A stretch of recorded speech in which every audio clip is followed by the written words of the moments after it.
Olá, meus caros camaradas, bem-vindo mais uma vez ao nosso canal A Verdade Prevalece. Hoje nós vamos fazer um breve resumo da história da corrupção no Brasil. Bom, nós podemos dizer que a corrupção desembarcou no Brasil junto com as primeiras caravelas já na época do descobrimento. Apesar de neste período a coroa não querer viver no Brasil, também não queria abrir mão deste território. Dessa forma, delegou alguns fidalgos a função de ocupar a terra e estruturar algumas instituições. Porém, dadas as condições adversas do local e a distância geográfica, a coroa, visando convencer essas pessoas a executarem a missão, ofereceu diversas vantagens e incentivos, além de uma permissividade sem limite, contribuindo assim para que todos trabalhassem aqui sem vigilância, e dessa forma a corrupção dava então seus primeiros grandes passos no Brasil. Os primeiros a serem corrompidos foram os indígenas, que recebiam presentes para informar a localização de riquezas, minas, etc.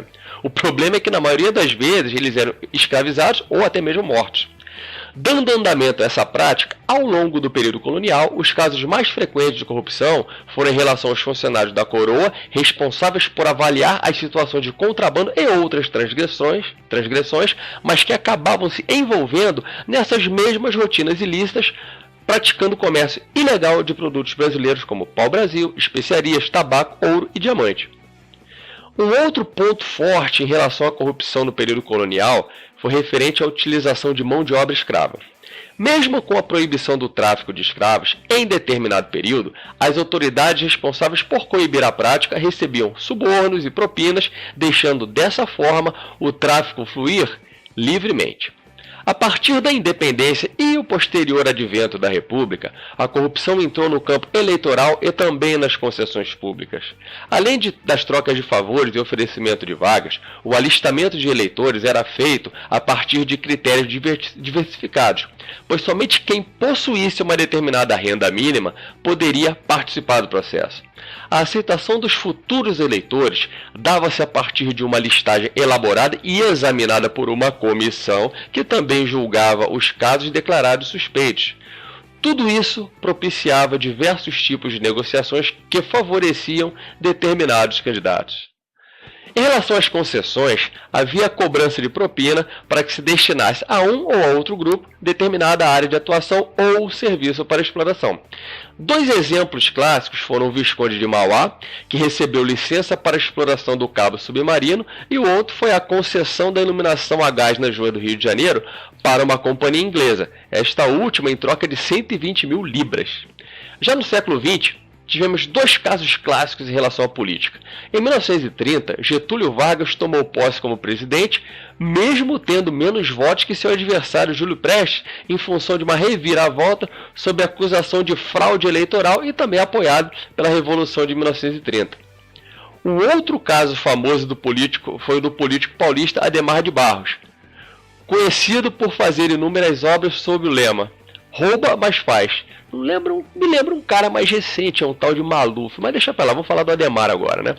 Adhemar arrecadava dinheiro e trocava favores com bicheiros, fornecedores, empresários e empreiteiros, o que lhe garantiu grande enriquecimento pessoal. Já durante a ditadura militar, entre 1964 e 1985, apesar do combate à corrupção ter sido uma das bandeiras levantadas pelo golpe, tivemos diversos casos do tipo contrabando de armas, extorsão de empreiteiras, propinas em compra de locomotivas, fora os famosos casos Capeme e Coroa Brastel. Após a redemocratização, com as primeiras eleições diretas, veio um dos maiores casos de corrupção da história do Brasil, que culminou com o impeachment do presidente Fernando Collor de Mello por conta de um esquema de aproximadamente US$ 1 bilhão referente à sua campanha presidencial.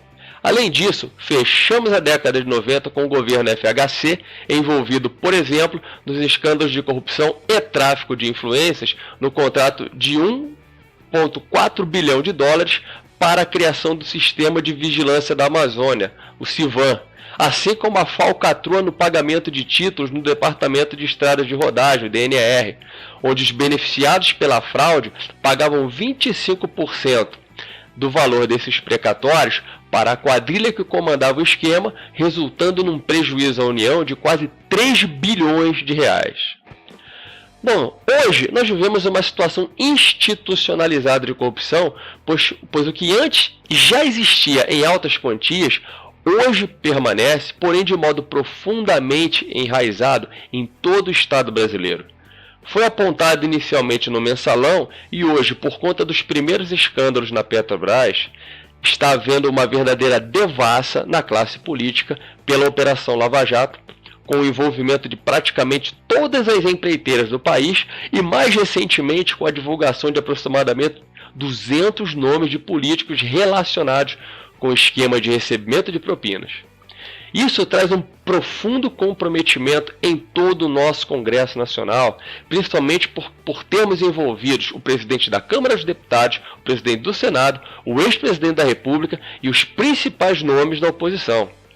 Com isso, minha gente, vemos uma boa explicação para a incompetência administrativa e falta de planejamento, pois o foco não é a busca pela solução dos problemas sociais e melhoria das condições dos cidadãos brasileiros, mas sim a busca por poder e benefícios financeiros por parte da classe política.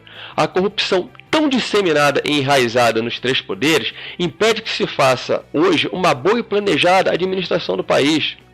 No meu entender, eu creio que nosso maior patrimônio hoje seja sim a Operação Lava Jato, que já condenou grandes empreiteiros e colocou alguns políticos importantes no banco dos réus.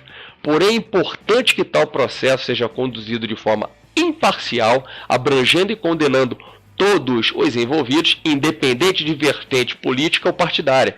Também entendo que, junto a isso, temos que dar oportunidade a outros políticos de partidos menores, já que aqueles medalhões que aparecem em nosso cenário nas últimas 3 décadas não têm mais nada a agregar. Muito pelo contrário. Dessa forma, seguindo esses passos, eu vejo um futuro positivo para as instituições do nosso país, desde que, finalizado o processo da Lava Jato, se mantenha o conceito de combate à corrupção em sua raiz. Um grande abraço, meus caros camaradas, e até a próxima, se Deus quiser.